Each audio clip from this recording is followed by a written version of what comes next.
ئۆجەلان ئەو ڕێبەرەی ئیمرالیش نەیتوانی هێزری زیندانی بکات. هێزرێک بۆ کەمکردن خرایە زیندانەوە، بەڵام لق و پۆپەکانی هەموو جیهانی گرتەوە. ئاپۆ قوربانی گەلە کۆمەکەی نێودەوڵەتی.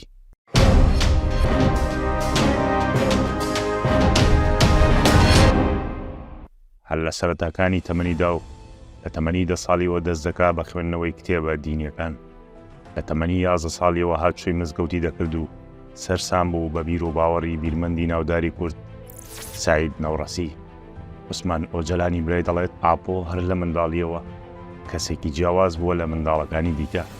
کاتێک لە گوند دەژیان و لە ڕێگای خوێندنەوە لە ئەوانی دیکە جیاوازتر دەردەکەوت. ئۆجەلان لەدایک بووی 4 نیسانی 1940 گوندی ئامارایە و سەربەشاری ورفەیە لە باکووری کوردستان. لە بنەماڵەیەکی هەژار لەدایک بوو، منداڵی لەوێ بەسەر بردووە. خوێندنی سەرەتایی لە گوندی جەبین و کۆناغی ئامادەی لە نزیب تەواو کردووە. ئۆجەلان لە ساڵی 1970 کۆلێژی مافی زانکۆی ئەستەمبوڵ وەردەگیرێت. ئەوکات ساڵی 1972 دەچێتە کۆلێژی زانستە سیاسیەکان. ئۆجەلان لە کۆتایی 60ەکانی سەدەی ڕابردوو لەگەڵی کاری سیاسی دەبێت و لە ئەنقەرە بۆ ماوەی 3 ساڵ لە ڕێزی چەپی تورکیدا چالاکی سیاسی دەکات و ئەوەی بەشداریکردنی لە مانگرتنی ساڵی 1972 بۆ ماوەی 7 مانگ زیندانی دەکرێت. دەگوترێت ئاپۆ کاتێک کتێبی سەرمای مارکس دەخوێنێتەوە و تەواوی دەکات، کتێبەکە دەخاتە سەر ڕەفێک و دەڵێت مارکس لە هەموو بیر و باوەڕەکانی دیکەی بردەوە. هێدی لەو کاتەوە ژیانی سیاسی خۆی لەژێر کاریگەری بیری مارکسی و چەپدا درێژە پێدەدات و دەبێتە هەوێنی دامەزراندنی پارتی کرێکارانی کوردستان. دامەزراندنی پەکەکە لە سەرەتای هەفتاکانی سەدەی ڕابردوودا ئاپۆ کاتێک لە زانکۆی ئەنقەرە خوێندکار دەبێت، کەڵی ڕێکخرا و کۆمەڵی مارکسی چەپەکان دەبێت. ئەم هەواڵە دەگاتەوە بە بەڵش، بەرامبەردا پێی دەڵێت تۆ چۆن لۆ مرۆڤە باوەڕدارەوە گۆڕایت و لەگەڵ مارکسیەکان کار دەکەیت. دواتر هەر ئەوە ناو ئاپۆ باسی کورد و کوردستان دەکات. لەمەوە هێدی باوکی پێی دەڵێت ئامان هەر لەگەڵ مارکسی و چەپەکان کار بکە و باسی کورد مەکە. تەنها ئەوەی بەوێ چێشتت پێمان بگاتەوە سەری دەپەڕێن. لێرەوە هێدی ئاپۆ دەڵێت کورد بوون زەحمەتە، بەڵام ڕاکردن لێی نامەردیە.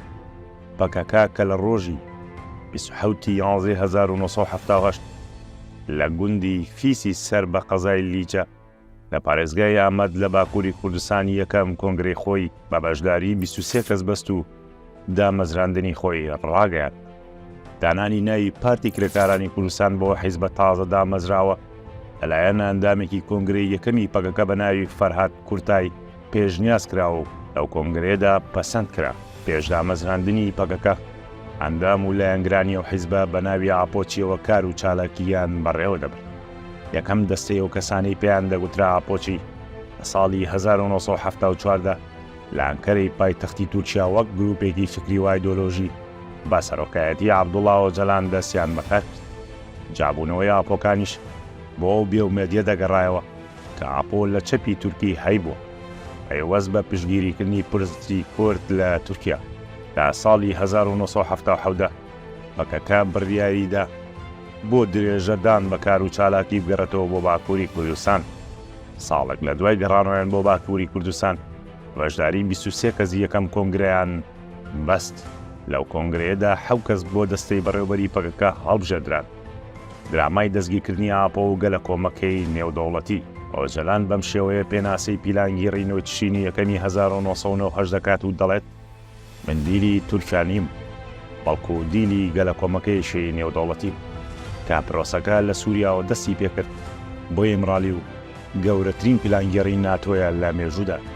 کاتی عەبدوڵڵا ئۆجەلان لە سووریا بوو لە نۆی تشرینی یەکەمی 1990 قشەی پیلانگێڕیەک بۆ ڕەفاندن و ڕادەستکردنی بە تورکیا داڕێژە. باگوتەی بەرپرسانی پەکەکە بەریتانیا داڕێژەر و ئەمریکا جێبەجێگاری پلانگێڕەکە بووە. ئەمەش بەسەر پەرشتی دەستگا سیخوڕەکانی میت و مۆساد و CIA.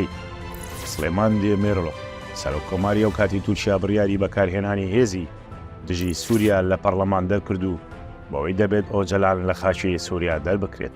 دوایان بڕیارە سوپای تورکیا بە 35,000 سەربازەوە لە خاڵی سفری سنووری سووریا جێگیر بوون. بە گوتەی بەرپرسانی پەکەکە پلانەکە بەم شێوەیە بووە. کە ئۆجەلان سووریا جێبێڵێت و دوای ئەو گەلە کۆمەکێکە دەست پێ بکات. دوجار ئۆجەلان بە ناچاری سووریای بەجێهێشت و بەرەو یۆنان کەوتە ڕێ. کاتێک گەیشتە یۆنان دەرکەوت پێشتر بەرپرسانی دەستگای هەواڵگری یۆنان و بەرپرسانی وڵاتە بەڵێنیان بە تورکیا داوە ئۆجەلان لە خاکی یۆنان داڵدەنەدرێت و ئەوێش بەجێ بهێڵن. بۆیە ناچار دەبێت بچێتە رووسیا، بەڵام لەوێ بووی ڕوون دەبێتەوە کە رووسیاش بەشێکە لە پلانگێڕەکە و جێگای ناکەنەوە. ناچار ئۆجەلان ئەو وڵاتە بەرەو ئیتالیا بەجێ دێڵێت و لە ڕۆما داگەیستێتەوە. ئیتالیا لە ژێر فشاری یەکێتی ئەوروپادا، بەڵام ئۆجەلان ناچار بەجێهێشتنی وڵاتەکەی دەکات. جارێکی تر بە ناچاری دەگەڕێتەوە بۆ رووسیا و ئەوێشەوە دەچێتەوە یۆنان. بایگەڕانەوەی بۆ یۆنان هەموو ڕێگاکان لە عەبدوڵڵا ئۆجەلان داخران. بۆیە یۆنان چەند شوێنێکی بۆ دیاری، ئەوانیش سەربیا و چەند وڵاتێکی عەرەبی یان باشووری ئەفریقا بوون. دوجار ئاپۆ هەموو وڵاتە عەرەبیەکان ڕەت دەکاتەوە لەگەڵ پارێزەر ڕیاد دەدەن بچن بەرەو نایرۆبی پایتەختی کینیا. ئەوەی ئاپۆی لێ ئاگادار نەبووەوە بوو کە پلانەکەی یۆنان بە ئاگاداری تورکیا و دەستگای هەواڵگیریەکان وادا ڕێژا بوو کە ئاپۆ بەرەو باڵێزی یۆنان لە نایرۆبی ببن و لەوێ دەستگیری بکەن. ئۆجەلان بەم شێوەیە باسی ئەو چرکە سادە دەکات ڕۆژی 15 شوباتی 1999 هێزەکانی کینیا دەوری باڵێزخانەکە دەتەن و ناچاکرام سواریە و ئۆتۆمبیلە ببوون کە بۆیان ئامادە کردم و بەرەو فڕۆکەخانەی سەربازی بەڕێکرام و بە دەرزیەک بێهۆش کران.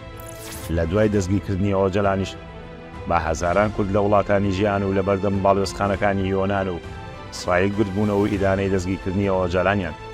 لە دوای دەستگیرکردنی ئۆجەلان خرایە زیندانێکی تاکە کەسی لە دوورگەی ئیمرالی لە دەریای مەرمەڕەی تورکیا.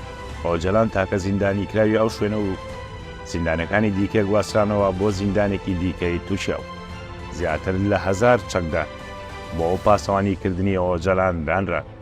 ئۆجەلان بە تۆمەتی خیانەتی نیشتیمانی و هەڵگەڕانەوە لە دەوڵەت لە ڕۆژی 29 حوزەیرانی 1999 فەرمانی لە سێدارەدانی بۆ دەرچوو.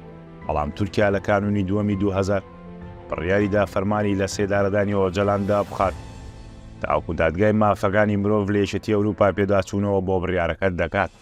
لە ئابی 2002 تورکیا سزای لە سێدارەدانی لە وڵاتەکەی نەهێشت و بۆیە لە تشرین یەکەمدا سزای ئۆجەلان گۆڕدرا بۆ زیندانی هەتاهەتایی.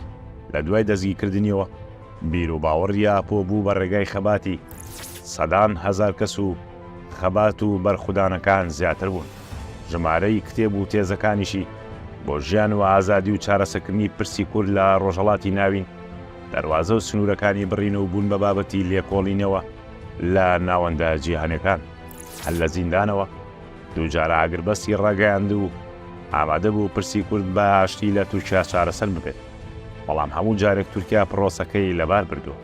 دوای زیاتر لە 2 دەیە لە زیندانی کردن نەک هەربیری ئۆجەلان کاڵ نەبەوە، بەڵکو لە زیندان توانی زیاتر لە 13 کتێب بنووسێت و گرنگترینیشان مانیفێستی شارستانی دیموکراتیک لە دووتوێ پێشبەرگدا جگە لە مەش کاریگەری ئۆجەلان لەسەر خەبات و بەرخودانی پاچەکانی دیکەی کوردستانیش باردەوام بووە. کاریگەری ئۆجەلان لە باکووری کوردستان و ڕۆژئاوای کوردستان زیاتر بووە. تەنانەت لە ڕۆژئاوای کوردستان لە ژێر کاریگەری بیری ئاپۆدا لە ساڵی 2011دا هێزە کوردیەکانی ئیداری خۆسەریان پێگێنا و تا ئێستاش ئەو ئیدارەیە سەرڕای هەموو ئاستەنگ و بەربەستەکان بەردەوامە.